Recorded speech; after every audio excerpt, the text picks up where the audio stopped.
Hello दोस्तों। तो आज हम बात करने वाले हैं यूएन रिफॉर्म के बारे में। इसकी क्या नीड पड़ी, इसके बारे में भी हम डिस्कस करने वाले हैं आज। तो चलिए डिस्कस करते हैं इसके बारे में। तो सबसे पहले हम यूएन रिफॉर्म में देखें तो जैसे आपने प्रीवियस वीडियो में देखा था, हमने यूएन रिफॉर्म्स के बारे में थोड़ा इस टॉपिक के बारे में डिस्कस भी किया था। तो सबसे पहले अगर हम देखें तो इसकी ज़रूरत क्यों पड़ी। तो जैसे हर एक ऑर्गेनाइजेशन होती है, उसको रिफॉर्म्स की बहुत ज़रूरत होती है। क्यों?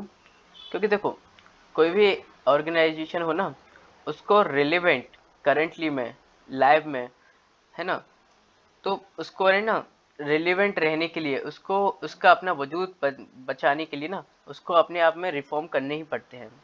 अगर नहीं करेगा ना, तो कम्प्लीटली आउट ऑफ ट्यून हो जाएगा with respect to currently reality. मतलब आउट ऑफ ट्यून मतलब जो वो रेस है ना, एक तरीके से बाहर हो जाएगा रियलिटी से। ओके, तो यूएनएससी को इसकी बहुत ज़रूरत है। उसके बाद देखो, कुछ मेजर रिफॉर्म हुए थे, जैसे एनपीएम में 6 से 10 कर दिए गए थे। एनपीएम मतलब नॉन परमानेंट मेंबर्स, ठीक है, 1965 में। 1975 में इकोनॉमिक एंड सोशल कुछ रिफॉर्म्स किए गए थे। तो अगर हम देखें ना एरिया ऑफ रिफॉर्म के बारे में, जैसे फाइनेंस में होना बहुत ज़रूरी है, उसके बाद मेंबरशिप में, वीटो पावर में और ब्यूरोक्रेसी, इनमें होना बहुत ज़रूरी है। नेसेसिटी क्या है? आप जैसे जानते हैं कि reform is a essential ingredient in a process of evaluation of any international organization. In order to survive and remain relevant, organizations need to reform themselves and time to time. There is a renewed debate in UN reforms in the context of post-Cold War era, and especially in 21st century has been changing power equations, and there has also been changing pattern of IP means international politics, and the new challenges that have been emerged and new value system that has evolved. मतलब देखो कितने सारे changes आ रहे हैं international politics में भी 21st century में, क्योंकि देखो 19th सेंचुरी का मतलब 20th सेंचुरी का यूएन मतलब 75 ईयर्स हो गए इसको, है ना।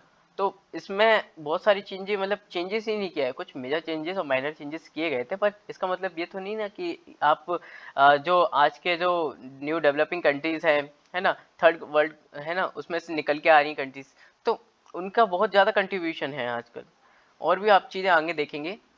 अब यूएन रिफॉर्म के अगर हम मीनिंग समझे ना, तो reform is an ambiguous concept. There is a little clarity and consensus with respect to an area of reforms, and this lack of consensus further makes the task of reform and extremely challenging.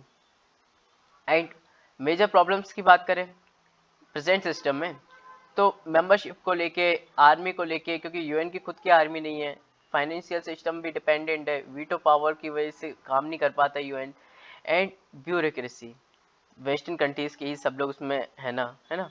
And अगर हम resolution देखें तो expansion होना चाहिए membership का। उसके बाद financial में देखें तो आर्नामेंट में, सेल्स एंड परचेज में आप कह सकते हैं कि टैक्स लगना चाहिए, बट देखो ये चीज़ें पॉसिबल नहीं है। क्यों? क्योंकि P5 कंट्रीज है ना, आप डेवलप्ड कंट्रीज होती ना, वो लोग ये नहीं चाहेंगे, क्योंकि वो भैया खुद ही प्रोड्यूस कर रहे हैं, खुद ही उसको सेल कर रहे हैं। और कॉन्फ्लिक्ट जोन जो अभी चल रहा है करंट सिचुएशन में, आप जैसे जानते हैं, जैसे अभी इसराइल, गाजा पट्टी और यूक्रेन, है ना, तो आप कॉन्फ्लिक्ट जोन में काफ़ी देश हैं, तो उनके लिए भी एक पॉसिबल नहीं है। इंटरनेशनल ट्रैवल्स, अब इंटरनेशनल ट्रैवल्स में हाँ, आप कह सकते हैं कि बहुत सारे इश्यूज भी हैं, बट एक तरीके से ये सॉल्यूशन हो सकता है। इंटरनेट ट्रांजेक्शन, ग्लोबल कॉमन मतलब हाई सीज और एंटार्क्टिका, ये मतलब अपने जो एरिया है ना, उससे बियॉन्ड जाके एक्सप्लॉइट ना करें कोई भी countries.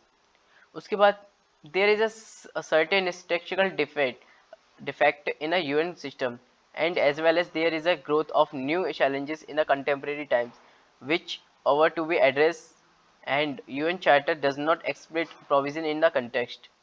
Composition of Security Council, अगर हम composition की बात करते हैं, existence of veto power because of which UN fails to perform his core task, peace and security। जैसा आप जानते हैं कि आर्टिकल नंबर 1 में यही दिया हुआ है पीस सिक्योरिटी के बारे में। एंड यूएस नो मिलिट्री, है ना, मिलिट्री है नहीं है यूएन के पास, ठीक है। and UN needs to support of states and depend on states for working on development front and enforcement of security measures. UN lacks monitoring enforcing capacity with respect to international laws. ये चीज़ें भी काफ़ी affect करती है क्योंकि UN सभी countries के ऊपर डिपेंडेंट है अगर कुछ भी करना हो डेवलप्ड से रिलेटेड, है ना। और टॉप ब्यूरोक्रेसी जो कि आप कह सकते हैं डेवलप्ड कंट्री से ही, डेवलप्ड वर्ल्ड से ही आती है, ठीक है, क्योंकि उसमें क्या है फाइनेंशियल कंट्रीब्यूशन ज़्यादा होता है। जैसे आप देख सकते हैं as per given financial contribution of countries, मतलब है ना। And UN charter puts limitation on role of UN in context of inter state conflict. UN has not able to punish defaulter states, मतलब जो वहाँ के डिफॉल्टर हुए जैसे USA, अब भैया इन ये आम बेच रहे हैं पर इनको पनिश कौन करेगा, कोई है, किसी की जिम्मेदार तो है नहीं। कंट्रीज लाइक यूएसए, है ना, are not contributing for development objective and USA is only using its position in Security Council for legalize its foreign policy agenda। ये चीज़ें आप बहुत अच्छी तरीके से जानते हैं। उसके बाद पोस्ट कोल्ड वॉर और वर्ल्ड ऑर्डर देखा जाए ना तो यहाँ पे देखो एथनिक कन्फ्लिक्ट, जैसे रिसेंट कन्फ्लिक्ट इन सूडान, है ना, कन्फ्लिक्ट चल रहा है। उसके बाद एपिडेमिक जैसे कोविड-19, इसमें अब क्योंकि पहले देश लड़ते थे तो उनमें ओके ठीक है चलता था, बट अभी आप ये एथनिक कन्फ्लिक्ट तो है ही, एपिडेमिक कन्फ्लिक्ट भी है, टेररिज्म भी है, रेडिकलाइजेशन ऑफ यूथ भी है, साइबर सिक्योरिटी है, आर्टिफिशियल इंटेलिजेंस से भी रिलेटेड चैलेंजेस है, क्योंकि ये आने लग गए तो भैया बेरोजगारी स्टार्ट होगी, उसको रिलेटेड भी कहीं ना कहीं एड्रेस करना पड़ेगा। In a post cold war era new challenges have emerges, growth of terrorism, ethnic conflict, international criminal nexus and money laundering, okay. और साथ ही आप देख सकते हैं एनवायरनमेंट डिग्रेडेशन, पेंडेमिक्स, ये सारी चीज़ें आप देख सकते हैं ना। उसके बाद देखो this problem are beyond the capacity of single state, मतलब ये कि एक स्टेट इसको एड्रेस नहीं कर सकता, इसके लिए ना सभी को साथ मिलके आना पड़ेगा, कोऑपरेशन करना पड़ेगा और सभी को साथ मिलके इसका रास्ता निकालना पड़ेगा and means of tackle this problems. And problems like covid can't tackle by a single states, require international cooperation, okay। and major problem जैसे reforms in security council, reforms in UN secretariat, financial reform and financially independent, ये चीज़ें आप कह सकते हैं कि major reforms area हैं कि ये होना चाहिए। कुछ सजेशन है जैसे यूएन को है ना टैक्सेस इम्पोज कर देना चाहिए, जैसे आर्नामेंट होते ना उस पर, सेल और परचेज पे।